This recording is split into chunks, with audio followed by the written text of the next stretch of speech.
بسم الله الرحمن الرحيم. الحمد لله رب العالمين والصلاة والسلام على شمس الهداية واليقين محمد وعلى آله وصحبه أجمعين، أما بعد. قال الله تبارك وتعالى في كلامه المبارك: أعوذ بالله من الشيطان الرجيم. قل إن صلاتي ونسكي ومحياي ومماتي لله رب العالمين لا شريك له وبذلك أمرت وأنا أول المسلمين. صدق الله مولانا العظيم. آل انڈیا مسلم پرسنل لا بورڈ کے شعبہ اصلاح معاشرہ کی جانب سے پورے ملک میں شاہین گروپ کے اشتراک سے مختلف پروگرام جاری ہیں. خاص کر اس موضوع پر فکری اور تہذیبی ارتداد ایک ایسا عنوان ہے کہ جب ہم نے اس کو سلیکٹ کیا اور اپنے ذمہ داروں کے سامنے رکھا تو سوال یہ تھا کہ اس موضوع کی ضرورت کیوں پیش آئی. چونکہ آپ سب اپنے ہیں اور سب کے ذہن و دماغ میں بات ہے، تو میں 2 منٹ میں اس بات کو واضح کرنا چاہتا ہوں. دیکھیے، ارتداد یعنی اپاسٹوسی کی 3 قسمیں ہیں، 3 سیڑھیاں ہیں، 3 زینے ہیں، جس پر حضرت مولانا احمد سراج صاحب نے توجہ دلائی کہ عقیدے کا ارتداد بہت کم ہے. کئی ہزار میں کوئی ایک بے توفیق اس طریقے کا آ جاتا ہے یا آ جاتی ہے کہ جن سے اللہ تعالیٰ ایمان کی توفیق چھین لیتے ہیں. عقیدے کا ارتداد بہت کم ہے، اس لیے بالکل گھبرانے کی ضرورت نہیں ہے، پریشان ہونے کی ضرورت نہیں ہے.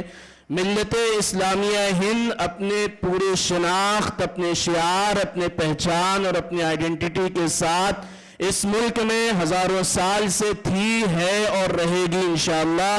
اس میں کسی کو پریشان ہونے، ڈرنے، مایوس ہونے اور گھبرانے کی ضرورت نہیں ہے. کچھ مسائل ہیں، کچھ ایشوز ہیں، کچھ پریشانیاں ہیں، کچھ خامیاں ہیں، انہیں ساتھ مل کر سالو کریں گے، انہیں ساتھ مل کر کریکٹ کریں گے، انشاءاللہ ترقی کریں گے. اس لیے یہ جو موضوع ہے فکر و تہذیب کا ارتداد، یعنی نظریے اور آئیڈیالوجی کا ارتداد اور تہذیب اور کلچر کا ارتداد، یہ بہرحال ایک مسئلہ ہے. یہ ہمارے گھر میں بھی ہے، آپ کے گھر میں بھی ہے، سب کے گھر میں ہے. اور یہ مسئلہ کیوں ہے؟ اس سلسلے میں کئی اہم پوائنٹس، بلیٹ پوائنٹس کے طور پر مولانا نے ذکر کیا ہے. میں وہیں سے اپنی بات کو جوڑتے ہوئے آگے بڑھتا ہوں.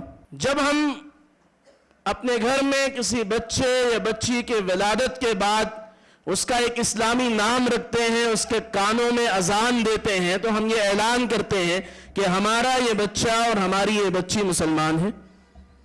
3 سال اور 4 سال کی عمر میں جب وہ پہنچتے ہیں اور وہ تھوڑا تھوڑا بولنا شروع کر دیتے ہیں اور بولنا شروع کر دیتی ہیں، تو ہم ان کو پلے اسکول کے حوالے کرتے ہیں تاکہ وہ اب دھیرے دھیرے کچھ کھیلتے کودتے پڑھنا لکھنا سیکھنا شروع کریں، ذہنوں کی نشو نمائی ہو، وہ آگے بڑھیں.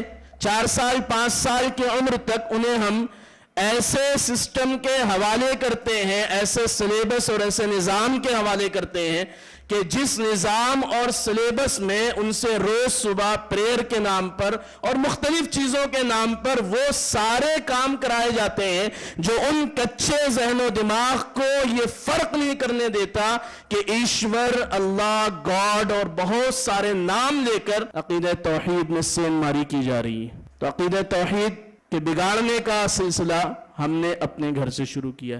اب یہ مت کہیے گا کہ ہم کیسے کرتے، یہ تو بچوں کے لیے کرنا ہی تھا، ان کو تو پڑھانا ہی تھا، ان کو تو بھیجنا ہی تھا. یہ والدین کی ذمہ داری تھی کہ جس دن آپ کا بچہ یا آپ کی بیٹی اس لائق ہوئے کہ وہ کچھ بولنا شروع کر چکے ہیں، آپ اسی دن سے ان کے عقیدہ توحید کے سلسلے میں ذہن سازی کریں.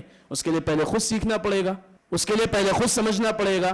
یہ ایک بڑا مسئلہ ہے جس کو ہمارے ہاں جلسوں میں، پروگراموں میں بولا ہی نہیں جاتا کہ بچوں کی اسلامی تربیت کیسے کی جائے، یہ والدین سیکھیں. ہمارے یہاں بچوں کی اسلامی تربیت کا مطلب یہ ہوتا ہے کہ 40 حدیثیں رٹوا دی جائیں، 10 سورتیں یاد کروا دی جائیں اور کچھ دعائیں یاد کرا دی جائیں. عقیدہ توحید سب سے بڑا مسئلہ ہے. تو 4 سال اور 5 سال کی عمر میں ہم نے بچوں کو چھوڑ دیا ان سسٹمز کے حوالے جو انہیں دھیرے دھیرے ایک ایسی بیماری میں مبتلا کرتے ہیں کہ جب وہ 14 سے 15 سال کی عمر تک پہنچتے ہیں تو وہ بیماری پختہ ہو جاتی ہے. اب جب ان کے ذہن و دماغ میں شکوک و شبہات پیدا ہوتے ہیں، اسلامی شعار، اسلامی شناخت، اسلامی لباس، اسلامی پردہ، اسلامی حجاب، اسلامی تصور اور اسلامی کانسیپٹ کے حوالے سے، تو اب دو ہتھیار ہمارے یہاں ہوتے ہیں. ماں باپ کے سامنے جب وہ باتیں آتی ہے تو چونکہ ماں باپ نابلد ہیں، کچھ نہیں جانتے اس بارے میں، تو وہ ڈانٹتے ہیں، پھٹکارتے ہیں، امام صاحب کے، مولوی صاحب کے، مفتی صاحب کے حوالے کرتے ہیں. امام صاحب اور مولوی صاحب اور مفتی صاحب ان سے اس لہجے میں بات نہیں کر پاتے، ان کی نفسیات کو نہیں سمجھ پاتے، نتیجے میں وہ شکوک و شبہات اور پختہ ہوتے چلے جاتے ہیں. اور جب 20 سال اور 25 سال کی عمر میں نوجوان لڑکے اور لڑکیاں پہنچتے ہیں تو وہ فکری طور پر مرتد ہو چکے ہوتے ہیں، اگرچہ وہ ٹریڈیشنلی اسلامک عبادات کو، اسلامی کلچر کو فالو کر رہے ہیں، کیونکہ انہوں نے اپنے باپ دادا کو ایسے ہی کرتے ہوئے دیکھا ہے، انہوں نے اپنے ماں کو ایسے ہی کرتے ہوئے دیکھا ہے.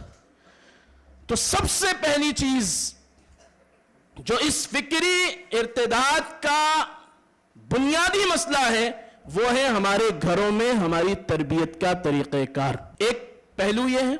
دوسرا پہلو، ہم نے اپنے گھروں میں اپنی بچیوں اور اپنے نوجوانوں کے درمیان، یعنی اپنے لڑکوں اور لڑکیوں کی تربیت کے درمیان ایک ایسا فاصلہ رکھا ہوا ہے، ایک ایسا فرق رکھا ہوا ہے کہ جس کے نتیجے میں بیٹیوں کے دماغ میں بات آتی ہے کہ ہم تو پرائی ہیں، اس لیے ہمارے ماں باپ ہمارے ساتھ ایسا کر رہے ہیں.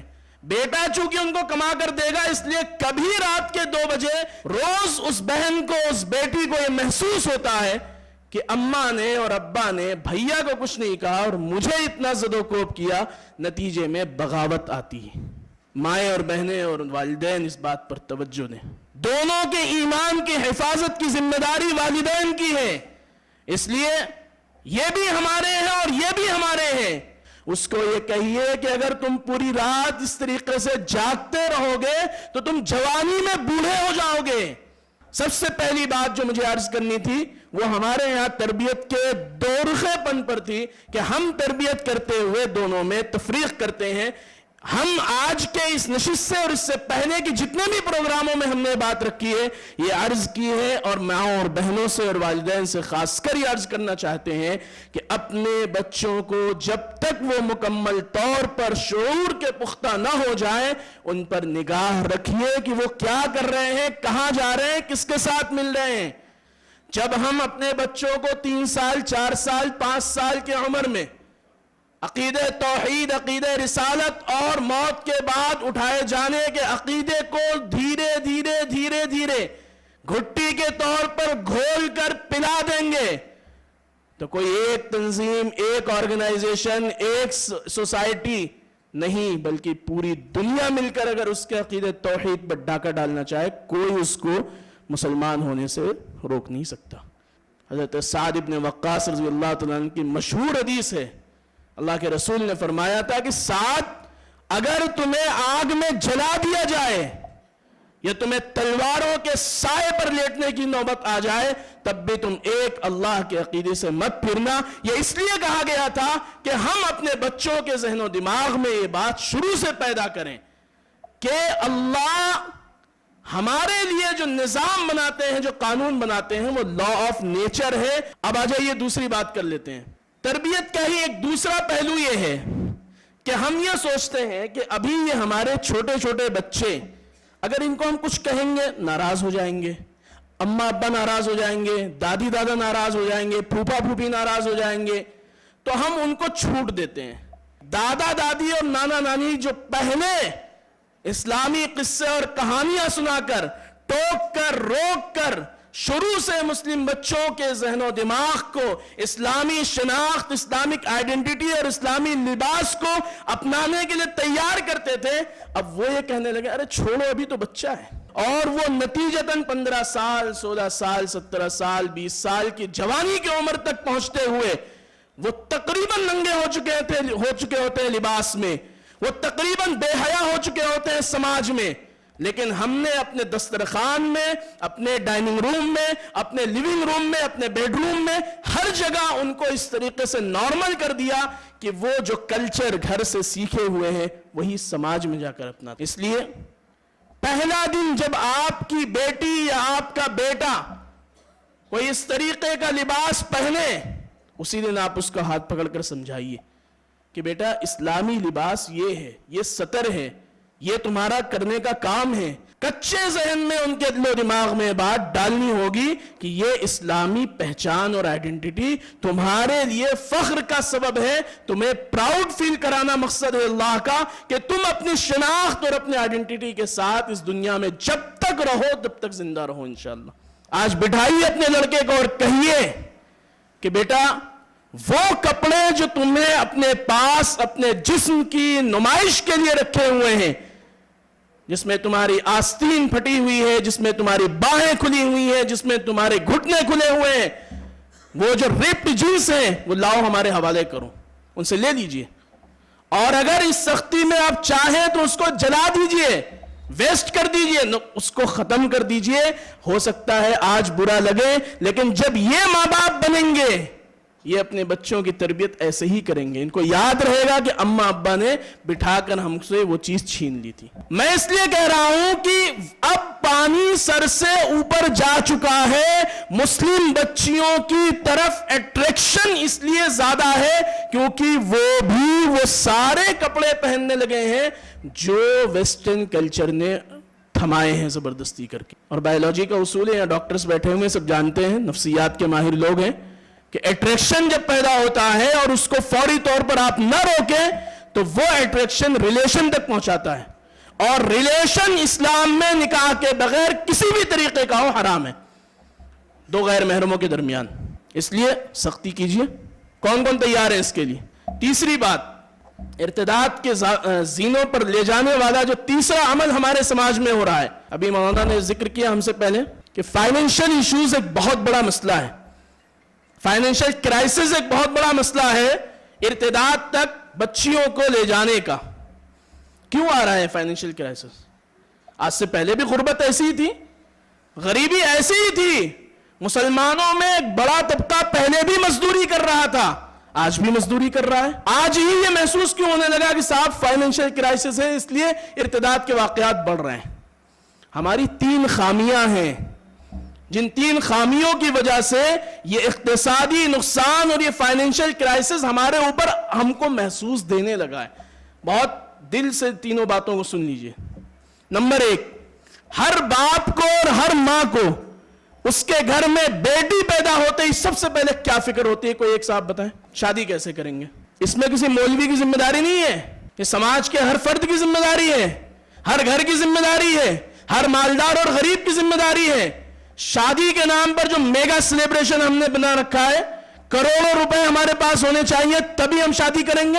وہ اللہ کے بندو، جس کے پاس اللہ نے 50-60 لاکھ روپے دے رکھا ہے وہ تو کر لیتا ہے، لیکن اسی شہر میں وہ 99% لوگ جن کے پاس 50,000 روپے نہیں ہے شادی کرنے کے لیے اپنے بچی کی، ان کی بچیاں، ان کے گھر کے لوگ، ان کے رشتہ دار تو نظیر اور اگزامپل کے طور پر ان کو پیش کرتے ہیں. فلاں سیٹ صاحب نے 7 دن تک شادی کے فنکشن کیے ہیں. اس میں کسی مولوی اور غیر مولوی کی تفریق نہیں ہے. جو بھی یہ کر رہا ہے وہ حرام طریقے سے اگر کر رہا ہے تو اللہ کے ہاں اس کی پوچھ تاچھ ہوگی. ان پیسوں کو بچائیے. مسنون نکاح مہم کیوں چلائی گئی تھی؟ وہ عائشہ کی خودکشی کے واقعے پر چلائی گئی تھی. بس اس وقت چلی، سب لوگ بہت جذبات میں آئے، کچھ لوگوں نے اگزامپل سیٹ کیے اور پھر خاموش ہو گئے. اچھا، ایک عجیب و غریب بلا ہمارے یہاں در آئی ہے کہ اب مسجد میں سنت کے مطابق نکاح کریں گے دن میں، اور رات میں فنکشن ہال بک کر کے ساری شیطانیاں کریں گے. کیوں؟ آپ جیسے ہی کہیں گے کہ صاحب آپ نے تو سنت کے مطابق، حضرت آپ نے جیسا کام نے مسجد میں کیا، آپ ہی نے نکاح پڑھایا تھا نا. اب رات میں سب کچھ چل رہا ہے. خدا کے واسطے اپنے پیسوں کو ضائع ہونے سے بچائیے. آپ 5 بچوں اور بچیوں کو اسپانسر کریے، ان کی تعلیم کی ذمہ داری اور کفالت لیجئے. آپ نے اگر اس قوم کو 5 بچے، 2 بچے، 3 بچے ہر ایک مالدار نے دے دیے، سماج تو خود بخود ڈیولپ ہو جائے گا. وعدہ کیجئے ہاتھ اٹھا کر کہ مسنون نکاح مہم میں حصہ لیں گے، شادی میں کھانے میں ہرگز نہیں جائیں گے.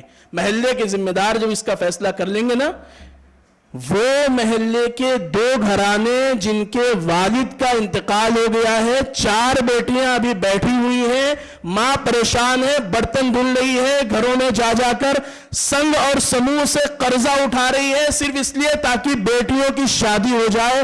خدا پاک کی قسم، اگر ایک محلے کے لوگوں نے یہ ماڈل پیش کر دیا کہ بیٹی کسی کی بھی ہو، چاہے کروڑ پتی کی ہو اور چاہے دہاڑی مزدور کی بیٹی ہو، ہم جب اس کی شادی ہوگی اس کے نکاح کے مبارکباد کے لیے مسجد میں جائیں گے، اس کے گھر میں اپنی بہنوں اور اپنی بیٹیوں کو بھیج دیں گے، لیکن کھانا نہیں کھائیں گے۔ آپ سوچ سکتے ہیں کہ ان کے دل سے کیا دعائیں نکلیں گی۔ سماج کو پازیٹیو طریقے سے چینج کرنے کا اگر آپ وعدہ کرتے ہیں تو سب سے پہلا کام یہ ہے کہ شادیوں کے میگا سیلیبریشن کو ختم کیجئے انشاءاللہ۔ اسی سے جڑی ہوئی ایک بات اور ہے، صاحب کہا کہ لڑکی کی شادی میں ہم نے بالکل نہیں خرچ کرتے، ہاں لیکن جب لڑکے کی شادی ہے تو ولیمے میں تو بہرحال مجبوری ہے ہی، اب سب کو بلانا پڑے گا تو ولیمے میں کئی کروڑ روپے خرچ ہو رہے ہیں، ان پیسوں کو بھی بچانے کی ضرورت ہے، ان پیسوں کو حلال طریقے سے انویسٹ کرنے کی ضرورت ہے۔ اسی سے جڑی ہوئی ایک بات، بھائیوں، ماں باپ اور ذمہ داروں کی خدمت میں عرض کر رہا ہوں، وراثت میں بہنوں کو حصہ دینا شروع کیجئے۔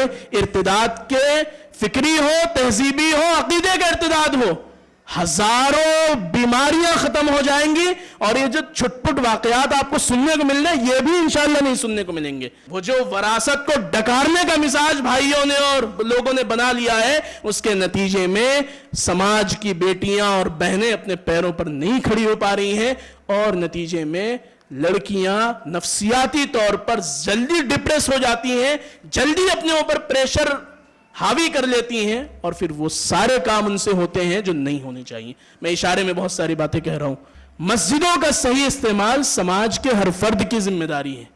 امام صاحب اور مولوی صاحب کے کندھے کو طاقت جب ملے گی جب محلے کے 50 لوگ مسجد کے ساتھ ایسے جڑے ہوں کہ اگر محلے میں کوئی ایک نوجوان شراب پینے لگے، نشہ کرنے لگے، تو 50 لوگ امام صاحب کا ہاتھ پکڑ کر بیٹھے اور یہ مشورہ کریں کہ ہمارے مسجد کے فلاں پڑوس میں ایک گھر ہے جس میں ایک نوجوان نشہ کرنا شروع کر چکا ہے، آپ بتائیے کیا کریں۔ اس لیے مسجدوں کو ایک مکمل چیریٹی کمیونٹی سینٹر بنائیے۔ آپ کہیں گے صاحب اس کے لیے تو بڑا ہمیں فنڈ چاہیے۔ کیوں بڑا فنڈ چاہیے؟ 100 روپے ہر شخص اپنی مسجد کے نام اپنے جیب سے نکالے، 50 لوگ اگر دینے والے بن جائیں گے، ہر ہفتے ہر مہینے ایک رقم تیار ہوگی۔ نہیں آپ کو سمجھ میں آ رہا ہے، بیدر جا کر دیکھ لیجئے، ڈاکٹر صاحب نے کام شروع کیا ہے، ماشاءاللہ زبردست ایک مثال قائم کی ہے ڈاکٹر صاحب نے۔ محلے کے غیر مسلم گھرانوں کی خبرگیری کریں، ہفتے میں 1-2 مرتبہ ان کے گھر کھٹکھٹائیں کہ بھائی رام پال، تمہارے گھر میں سب ٹھیک ٹھاک ہے، تمہاری بیٹیاں ٹھیک ہیں، تمہارے بچوں کی طبیعت ٹھیک ہے، کوئی بیمار تو نہیں ہے، کسی کو کوئی پریشانی تو نہیں ہے۔ آپ اگر اس کام کو صرف 6 مہینے کر لیں، کوئی فرقہ پرست تنظیم، جماعت، آرگنائزیشن آپ کے محلے میں آ کر ان نن مسلم بھائیوں کی برین واشنگ نہیں کر سکتا۔ کچھ کام میں نے بتائے، بہت سارے کام اس کے علاوہ بھی کیے جا سکتے ہیں۔ میں نے 5 باتیں عرض کی ہیں، 5 باتوں کو دہرا کر میں اپنی جگہ لیتا ہوں۔ نمبر 1، اپنے بچوں اور بچیوں کی تربیت میں تفریق نہیں کریں گے، بلکہ مکمل طور پر ان کا خیال رکھیں گے۔ روز ان کے ساتھ 5-10 منٹ بیٹھیں گے، ان سے دوستی کریں گے۔ ماں باپ بچوں سے دوستی نہیں کر رہے ہیں، اس لیے پوری دنیا ان کے بچوں کی دوست بن کر ان کو ہڑپنے کے لیے تیار ہے۔ جب ماں باپ ان کے کندھے پر ہاتھ رکھ کے کہتے ہیں کہ بیٹا تم جو بننا چاہو بنو، ہم تمہارے ساتھ ہیں، وہ باہر جا کر کبھی نہیں بھٹکیں گے۔ اور اگر کبھی کوئی برین واش کرنے کی کوشش کرے گا، وہ سب سے پہلے اپنی ماں سے جا کر بتائیں گے، سب سے پہلے اپنے باپ سے جا کر بتائیں گے، کیونکہ ان کے سب سے بہترین دوست ان کے والدین بن چکے ہوں گے۔ تو پہلا کام کرنے کا یہ ہے۔ دوسرا کام میں نے یہ کہا جو اس کیمپین کا حصہ ہے کہ ہم اپنے بچوں کے لباس، ان کے چال چلن، ان کے طور طریق پر غور کریں گے۔ ان سے شارٹس، لیگنز، پھٹی ہوئی جینس اور اس طریقے کے تمام کپڑے جو ان کے جسموں کو عریاں اور ننگا کر دے رہے ہیں، ان سے چھین لیں گے، ان سے حکمت سے سمجھائیں گے انشاءاللہ۔ کون کون تیار ہے اس کے لیے؟ مسنون نکاح مہم کو فروغ دیں گے، شادیوں کے نام پر میگا سیلیبریشن بند کریں گے، ان پیسوں کا صحیح استعمال کریں گے انشاءاللہ۔ کون کون تیار ہے اس کے لیے؟ بہنوں کو وراثت دیں گے انشاءاللہ، اس کے لیے کون کون تیار ہے؟ مسجدوں کو بہترین فلاحی ادارہ بنا کر مسجدوں کا صحیح استعمال کریں گے. اس کے لیے سماج کے ذمہ دار آگے آئیں. یہ آج کا یہ جو آپ کو بلانے کا مقصد یہ تھا کہ ایک ڈسکشن شروع ہو ہمارے درمیان اور ان موضوعات پر بات ہو اور آپ اپنے یہاں کے مقامی علماء سے کنیکٹ ہو کر اپنے مسائل کو حل کرنے کی کوشش کریں. جب آپ کا دماغ اور ان کی شریعت کا علم یہ دونوں مل کر سماج کو ڈیولپ کرنے کی کوشش کریں گے تب جا کر ایک ماڈل معاشرہ بنے گا جو معاشرہ حضرات صحابہ اکرام کا تھا اور جو مطلوب معاشرہ ہے اللہ کو بھی اور ہم مسلمانوں کو بھی اور اس ملک کو بھی اور اس سماج کو بھی انشاءاللہ. اللہ رب العزت ہم سب کو کہنے سننے زیادہ عمل کرنے کی توفیق عطا فرمائے. وآخر دعوانا الحمدللہ.